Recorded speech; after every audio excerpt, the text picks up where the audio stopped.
Hi, welcome back to Lindsey Acres Farms. I'm Buddy Lindsey, and today we're going to look at rebuilding the carburetor for International Harvester Farmall Cub. I previously started recording and it basically didn't turn the sound on, so I goofed. And so let's just do a recap and I'll B-roll the disassembly, and then we'll get back into the actual assembly. I started off by separating the two components from one another, and then I basically just went through and started separating each and every individual part. On the bottom part, I took off kind of the actual bottom thing to be able to drain out all of the gas in where the float goes, and then I took off another bottom seal part. I also took off the choke lever as well and slid that out. First I had to take out the little plate inside to get that off. And then I took off the discharge nozzle. I took out the discharge nozzle. Fortunately, that wasn't stuck in there and I was able to just screw it off and pull it out. I also took off the float itself, which turned out to be fairly simple. It has just a simple hinge on it. I did have some trouble with various parts of and using different screwdrivers along the way because some parts were just bigger than others. But overall, just taking my time and slowly and methodically going through everything, I was able to get it completely disassembled and basically laid out in an organized manner.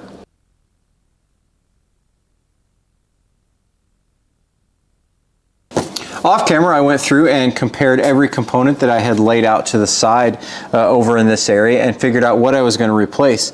Then the things that I was not going to replace, I got this carburetor cleaner, this 1 gallon, that has a little dip basket that I did not realize existed.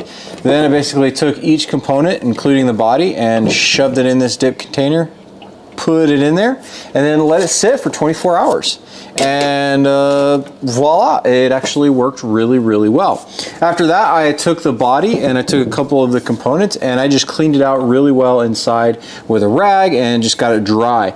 Then I took a Dremel with some brushes that are fairly similar to this, but that are brass, and I went over it pretty decently. I probably could have done a better job, but I got a majority of the crap and gunk off of it, and it made it look a little bit nicer. Some of the stuff that I was hoping to clean up didn't clean up as well as I was hoping it would, and that's kind of the nature of the beast at times. So from there, I have all of the components cleaned up. I have the top and the bottom of the assembly. I have the float. I have the 2 valves. I have the bottom portion. Oh, I didn't clean that spot there. Yep, that's a little better. That's basically what you do, is you just do a little bit of that, and that's probably good. Clean the float. This piece is actually really interesting. It's a part to kind of grab and move around, but it's actually cracked right here, and I'm kind of nervous about it. I think this will stick around for a little bit. One thing from watching Just a Few Acres Farm that he mentioned is pretty much everything can only go in one place. I'm going to test that theory out because I helped my dad rebuild a carburetor when I was 8, 9, 10, 11 area, and I have not done it since. And so this is going to be a completely new experience for me rebuilding this carburetor. So let's give it a shot. On the wall here, I have 3 documents on how this thing goes back together. And basically I'm going to reference that and try to put things back together in the only places that they go. So let's give it a shot. If we're going to put this part in, we have this spring right here that kind of goes up and down. When you put this in here for the choke, it's actually going to go in, and you're going to slide over that spring, and it's going to allow you to actually securely drop it down so that you know it's good. So that's where that goes. I was wondering what this thing did because I couldn't get it out, and I didn't necessarily want to force it. So now I know. These little caps and seals, and these are little felt seals. They look like that, and we have 3 of those that go on. They all look the same size. I don't see a different size of any of them. And when I compare the hole size, just eyeballing it, they look the same as well. So we're gonna assume they're the same size, and we're gonna start putting them in place. So let's kind of push that in there. To be honest, reading some of this stuff, I have no flipping clue. Do this way. So we'll put that felt thing in, and we'll kind of push this in place. Try to gently tap it. I don't know if you're supposed to do that or not, but that's what I just did.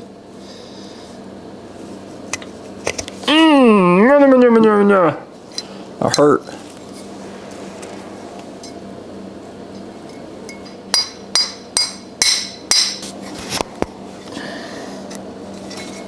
Okay, so we're through. Awesome. Okay, so this says to start with doing this part. I think it also wants me to do this as well, so that it won't come out potentially. Slide this piece on. I need to figure out what piece this is and see if I can't order another one. Okay, the next piece that needs to go that it says is we need to do the float part here. I don't know how tight to tighten it, so we'll just go that much, and then we'll adjust it later as needed. So next is to do the shutter. So this is a circle, and then this is also a circle. So this one is actually going to go in here. But you know what? I don't remember which side down. This is the starting shutter assembly. I'm pretty sure it's this side down looking at the pictures. Got the screws in. They are the larger screws, and they are snug in there. And so now we have it flapping for choking. So cool.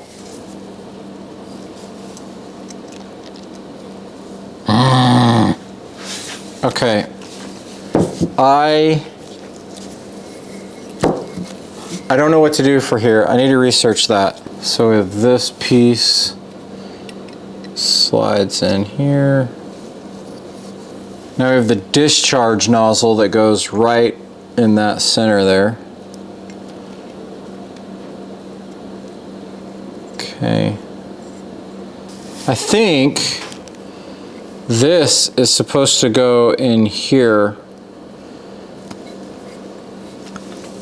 but I have no clue how I would even get that out. I wouldn't even begin to know how to get that out of there. Okay, so we'll set that there.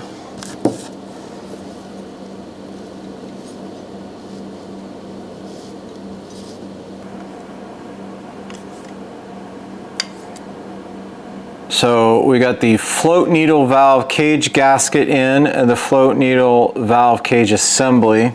So this is the float that's going to go in there, and then the float's going to go on top with a new rod. This part. So we got to do the filter up here, and then either press it on, or you can do some light hammer taps. Okay, so part of the complication here, so up here is where the rod's gonna go. We're gonna stop going this way, and then we're going to dip, and it's gonna stop so far with an adjustment. So we wanna do this here.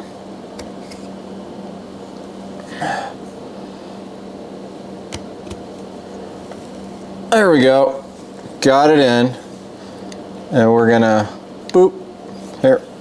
We're gonna boop. Yeah, there we go. I think I got it. There we go. I got it.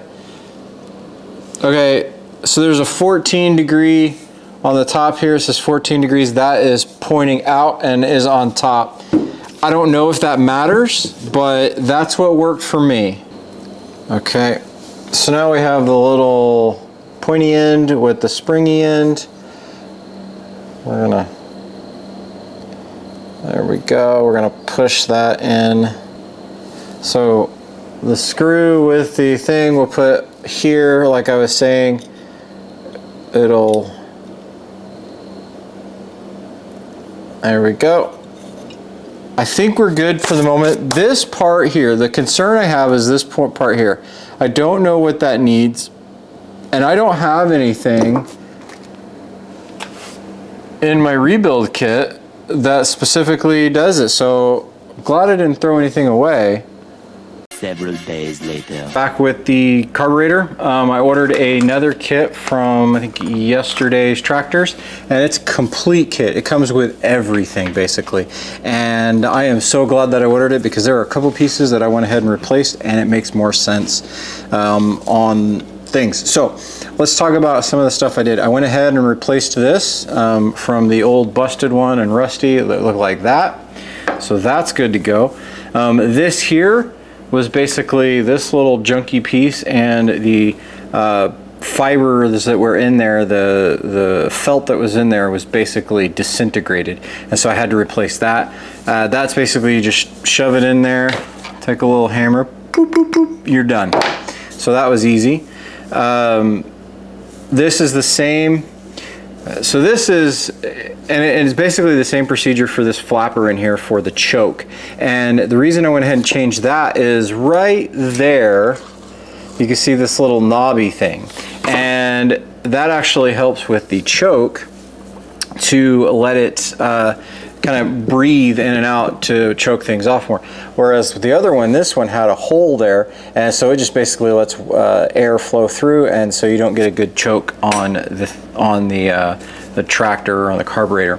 The other one I replaced is the top one, which is the throttle butterfly, and this one, interestingly, is slightly elongated.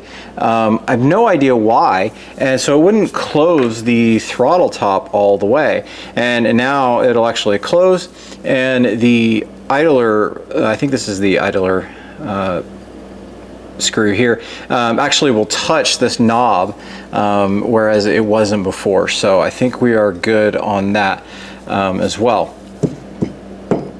So yeah, I'm pretty sure that's where we left off. Oh, I need to put this in. I just kind of started this.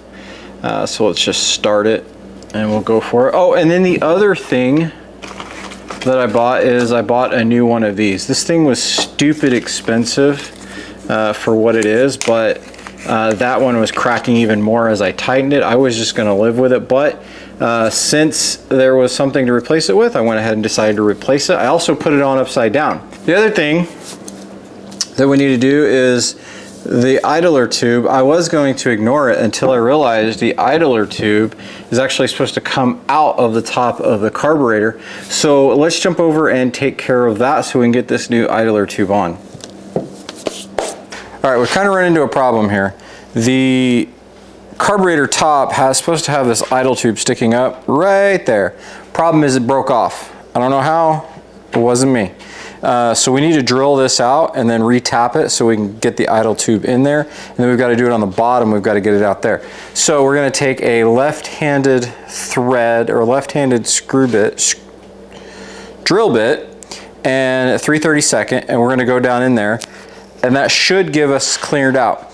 Then we're going to run this through with a tap and we should be good to go. All right, sprayed some PB Blaster in there. I don't know, it was a recommendation I saw, so let's see how this goes. We're gonna go super slow. So this is brass, so we shouldn't put a lot of pressure on it because it should come out, considering this is steel. And we'll let the side of the aluminum kind of be our guide. It should move it around and not mess it up too bad. So we'll see how this goes.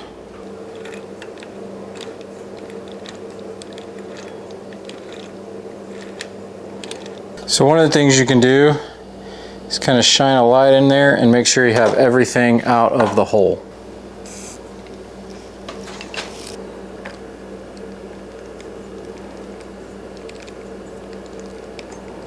as I'm working on this, I'm like wondering, why am I not getting anything happening? And it hit me, that rod in there is not where it's threaded, because that's the other part, but it's just spinning in there. So I need to find and get it out. So take this little punch here, we'll just kind of press it in there tightly. Ooh, ooh, oh, there it is, it came out. That is awesome, we are in business.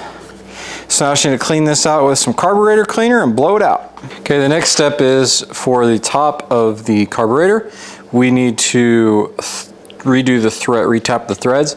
So I have a 40-48 tap, and we will just try to be gentle here on retap.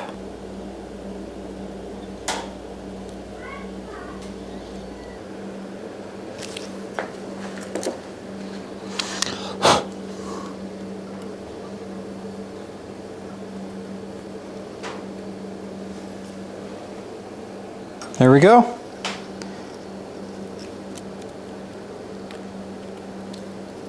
It's in. Boop, boop.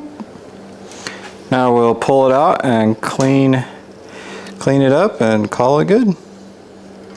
The new idler tube is set. I got it all cleaned up, and let's just go ahead and screw it back on so that we have it in place and ready to go. And we'll just be careful. Just as a test, just make sure, yep, slides on pretty well. I think we should hopefully be in a good position. We have the float and we have the points here, or the pin here. All right, let's do that.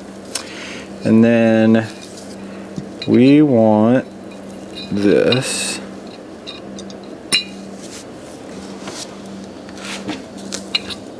So that goes in there. I think I put this on before, but I had to take it off because I was trying to be safe and get everything done right. And so push that back in. All right, and now there we go, it's up. And I want to push up the float and make sure the point in there, hopefully you can see it. Nope, you can't, not at that angle. There we go.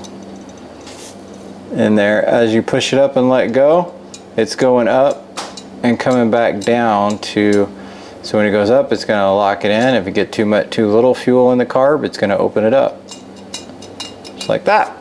Cool, that's working.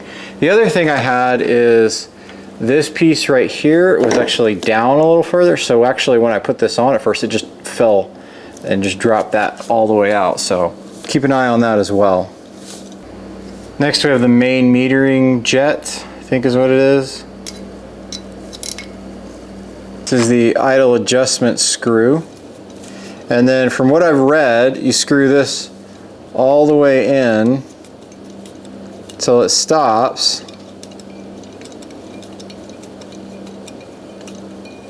Okay, now we're at stop. Now we come back 1.5. So there's half, 1, 1.5. So that should be our starting point on getting idle. So now we need to measure the float. This part was super confusing, and I finally found a document online that told me a measurement that actually made sense. One that I was looking at was saying, hey, do 1 15/16. And I'm like, that's not 2 inches that's available. That's way too much. Instead, you want to measure from the bottom of this to the top of the float to be 1 13/32.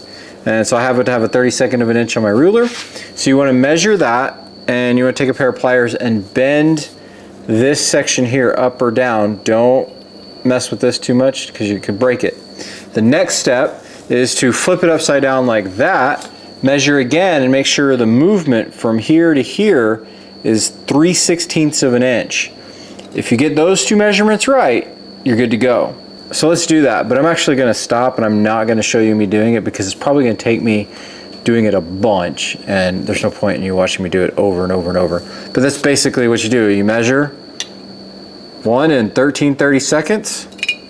Then you measure and make sure it is, you know, what, 6/32 more on the other side. So that's how you do it. All right, so I got this measured out. Actually came up with a fun way to do it. I put 2 pieces of tape in the proper location. I put the bottom one at 1 and 13/32.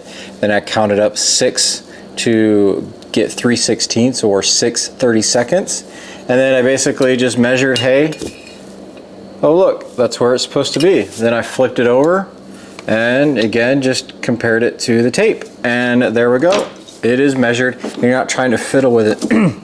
Ended up basically bending here to change it to for the level at this point, and then I bent the little tab like I mentioned to get it to do the proper fall as well. So we are in good shape with the float, and as far as I know, we're ready to go. I went ahead and put this back on. I guess I need to put the screw in, and I think we're good. Oh, the other thing on measuring the float is we don't need to worry about, don't do the gasket.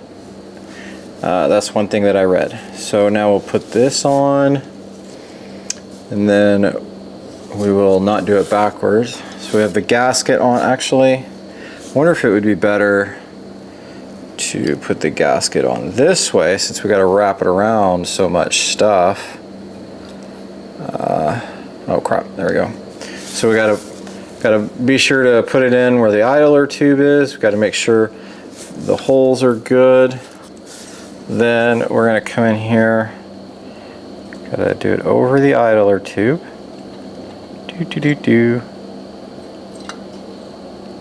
There we go. Got that down. Now flip it back over, and we're gonna do the new bolts because that kit came with everything.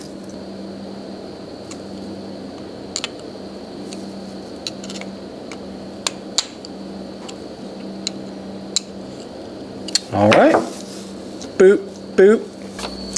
And so with that, the carburetor is done and rebuilt. This is the first time I have done it by myself. It took a lot of time and research. Had to go through a lot of resources. I went through farmallcub.com to get specific things, specifically on how to deal with the idler tube that was broken. I ordered a video on yesterday's tractor on doing Cub maintenance that include rebuilding the carb.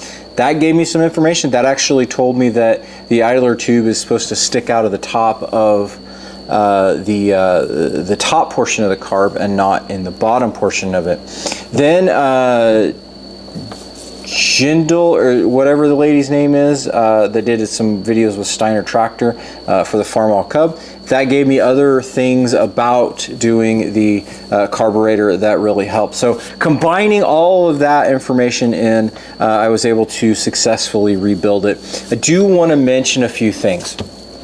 One is you need to pop this out if you want to replace it. My felt in there got disintegrated, and you just go from the top. This will just unscrew and screw in. And this part here needs to be down based on this being flat. Your butterfly valve in there for the choke needs to have the little springy thingy in the knobby. The throttle up here needs to have the screw portion on this side of the mount, and then your little catch there on the back side. So that's what that needs to be. This portion you screw all the way in until it stops. You don't force it past that. Then you come back out 1.5. Some people say 2. This should cover pretty much the whole thing in a circle to shut it off, so that you can do slight adjustments to be able to get it to go the way you want it. The one that I had kind of had this huge gap up here, and it didn't work. When you're putting this on, this needs to go into the groove on the bottom so that it sits in there properly.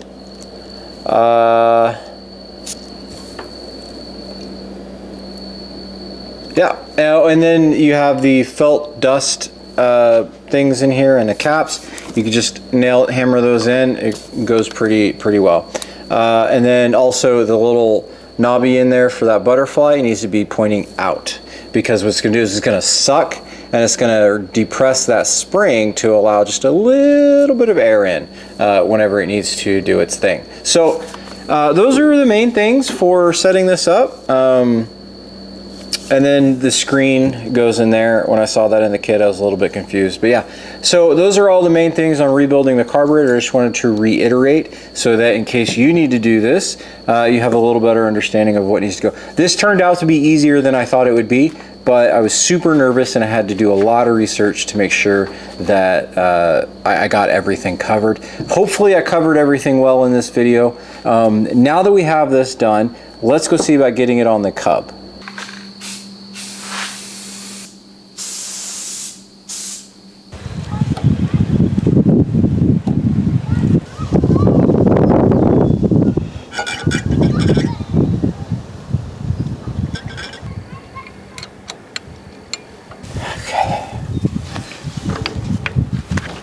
All right, we're good there. Tightened. Fuel is connected. Next I need to do the choke.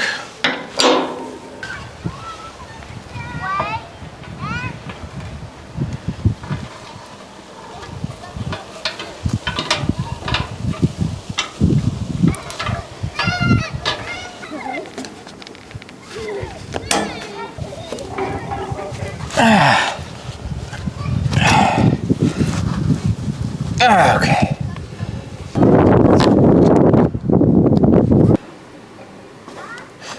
Uh-oh.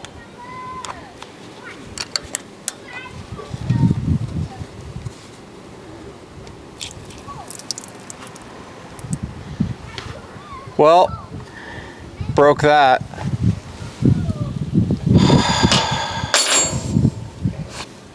All right, so it's a little while later. I got this bolt replaced. It's good, everything's in place, and we're actually ready to give this thing started up. I ended up having to drill this out and replacing it, and everything is on. I had to do some custom work on the studs here to get this to work. Notice there's a bolt there. This was stripped out, so you might have to mess with yours a little. This isn't the greatest. Got the choke done and the generator on. Let's give this a shot. Pull the choke, pull the starter. Let's give it a go.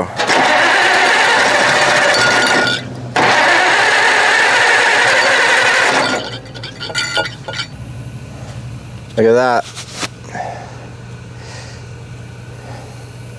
It's leaking around here too, something. Studs I had to deal with over here were fine over here. Now they're not. So I'm gonna clamp this just to get it done, and then I'm gonna have to rework the stud over here.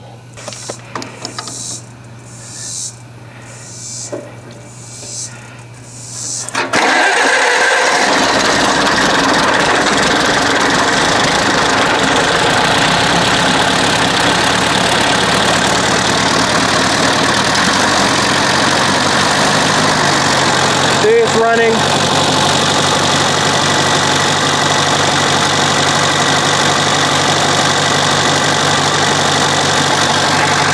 Now we're gonna run it out of gas.